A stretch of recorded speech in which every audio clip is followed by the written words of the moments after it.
അതെന്തായാലും നന്നായി. രാവിലെ തന്നെ വെച്ച് കഴിച്ചാൽ മതി. വെച്ച് കഴിക്കണതൊക്കെ സങ്കടമാടാ. ആരെങ്കിലും വെച്ച് കഴിയുമ്പോൾ അത് സുഖമല്ലേ? നമ്മളെ വെച്ച് കഴിക്കുമ്പോൾ നമുക്ക് സങ്കടം വരും. എങ്കിലും വെച്ച് വെച്ച് തന്ന സുഖം.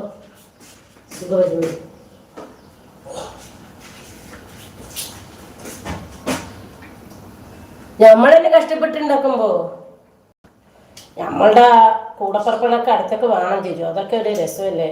ലൈഫിൽ കുറച്ച് ദിവസമല്ലേ നമ്മളെല്ലാം ഇരിക്കുള്ളൂ. എല്ലാവരും പോയില്ലേ? ഓരോരുത്തരായി യാത്രയാകും ഭൂമിയിൽ നിന്ന്. പിന്നെ അവിടെ പോയാൽ ഈ പോയ ആൾക്കാരൊക്കെ ഉണ്ടാവും, നമ്മുടെ ബന്ധുക്കളും. അവിടെ പോയത് സങ്കടമൊന്നും ഇല്ല എന്ന് പറയുന്നു. ഈ പോയ ആൾക്കാരൊക്കെ ഉണ്ടാവും. എൻ്റെ വീട്ടുകാർ എന്ത് ചെയ്യണു, എൻ്റെ വീട്ടുകാർ എന്ത് ചെയ്യണു എന്നിട്ട് നമ്മുടെ അടുത്ത് വിശേഷം ചോദിച്ചിട്ട് വരുന്ന പറയുന്നു. നിങ്ങൾ എൻ്റെ വീട്ടുകാരനെ കണ്ടോ, എൻ്റെ വീട്ടിലുള്ളവർക്കൊക്കെ സുഖമാണോ എന്നൊക്കെ ചോദിച്ചിട്ട് വരുന്ന പറയുന്നു. എന്നാലും ജീവനോടെ ഇരിക്കുമ്പോൾ കുറച്ച് അവരുടെ അടുത്ത് സമയം സ്പെൻഡ് ചെയ്യുമ്പോഴത്തേക്കൊരു സന്തോഷം.